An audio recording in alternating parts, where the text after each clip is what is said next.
Hi, if you haven't been here before, I'm Kathy with the Delafield Quilt Company, and I love to quilt and I love to share the projects I'm working on.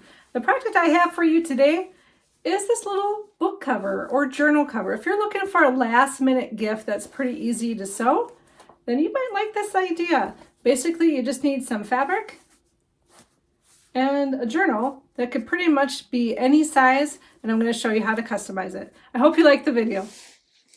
So to make this journal, you're going to need some supplies. First, you're going to need a journal. This journal can be pretty much any size you want because we're going to make a template and we're going to sew this cover so that it fits the journal. You also need some paper. I just taped 2 pieces of paper together. I'm going to use this to create a template. You're going to need some fabric pieces for the cover.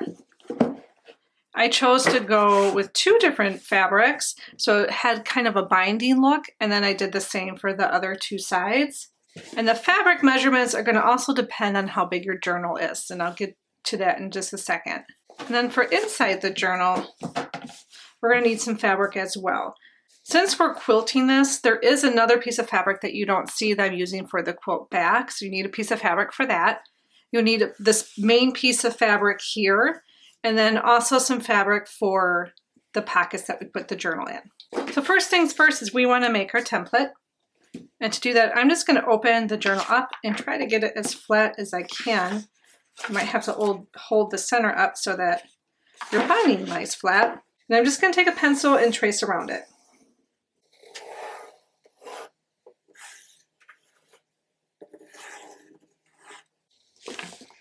Okay, once it's done, you can set your journal aside. And now we're going to measure a 1/2 inch beyond this edge that we just drew.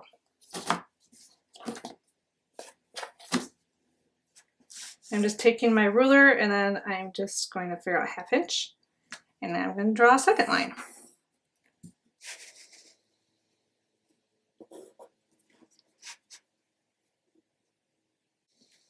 And if you have curved corners like my journal does, I'm just going to draw near it and then I'm going to come back and do the curved on there because I do want to keep that curve on the cover.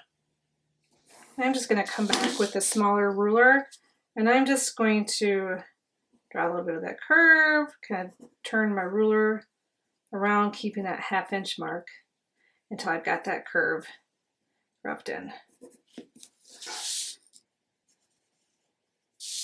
And same for the other 3 corners.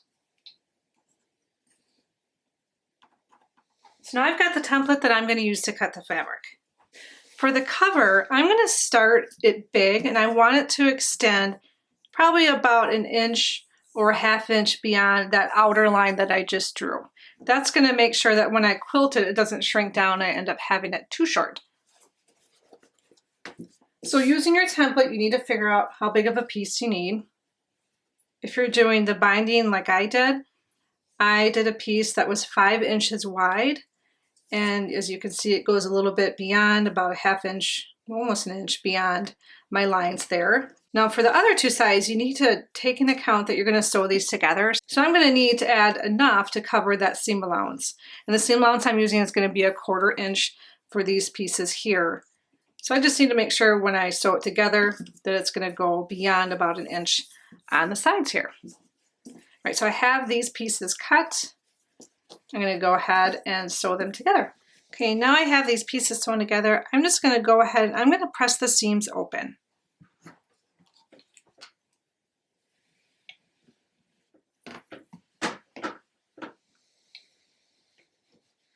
So the top part is almost done. Now I just need to quilt it. So the next piece of fabric that you're going to need is some backing. You're not going to see this, so it really could be anything that's not going to show through the layer that you're going to put on top of that. And then you also need a piece of batting as well. And it just needs to be enough that it extends beyond your cover here. And then you're going to want to use whatever basting method you like just to base the layers together. So I've already got one sewn and quilted together. And I'm just going to cut the template out using a paper scissors. And when cutting this, you want to cut on the most exterior line that you drew. And then you want to just carefully line this up so it's centered on your band. And pin it in a few places so it doesn't shift on you. then I'm just going to trace around it so I can cut it out. And then once you've traced around it, go ahead and cut out your cover.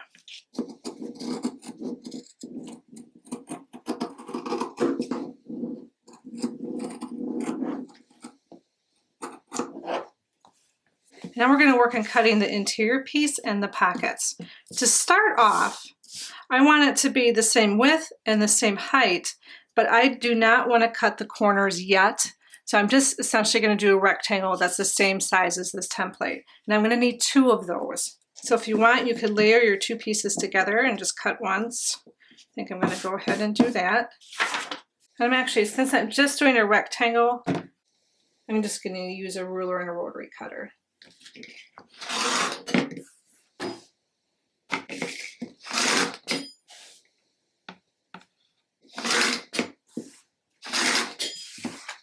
Okay, so I've got my 2 pieces cut, and now I'm going to cut one of them right in half.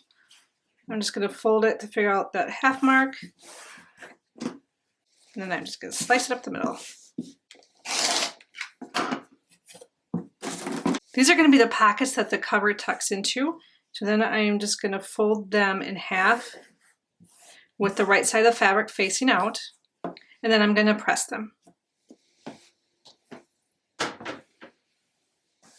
Okay, once you've got these pressed, on the folded edge, we're going to do a top stitching that's probably about 1/8 an inch from the edge. Now that I've got these top stitched, I'm going to bring back that rectangle we cut earlier, and I'm going to line the pockets up one on each side of that rectangle with the stitching going in. And then I'm just going to put just a couple pins here just to keep these pockets in place. And then I'm just going to do a basting stitch essentially on the very edges here, on these 3 edges of each side, just to kind of tack this in place so that we can sew it to the cover. You do want to keep that stitch probably about 1/8 an inch from the edge as well. Okay, so I've got my pockets so they're basted on the edges so they're not going to fall off. And then at this point you can cut the corners. I'm just bringing back my template. I'm going to trace those rounded edges, and then I'm just going to take my scissors and cut those off. Okay, so we're going to bring back our quilted cover here. I'm just going to put them right sides together. This is where you just want to check that your edges line up and your rounded corners lined up as well. So we're going to sew this 1/4 inch around the edge, but we're going to leave a gap probably about 5 inches here where I put these pins, maybe a little bit less if you want it to, but you need it big enough that you can turn this whole unit inside out through that gap. So I'm going to go ahead, just put a few more pins in, and then I'm going to sew 1/4 inch around the edge. Okay, now that I've got sewn around all 4 edges, I'm just going to come back and I'm going to put some clips in this rounded part here just so it turns a little bit better when we go to turn it inside out. And then we're going to go ahead and just, through that opening we made earlier, we're going to turn this whole piece inside out. Okay, once you've got it turned inside out, take a blunt object just to get those corners and edges out as much as you can. Okay, now that I've got it turned the right side out, I'm going to fold down my edges of my opening here, and I'm going to line them up with the rest of the edge of the cover here. And then I'm going to just press this whole unit in place before I do a top stitch.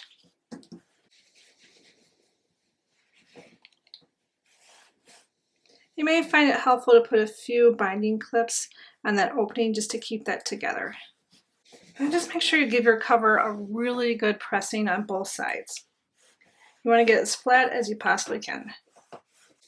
Okay, once you have it all pressed up, we're going to go ahead and do a top stitching about 1/8 from the entire edge.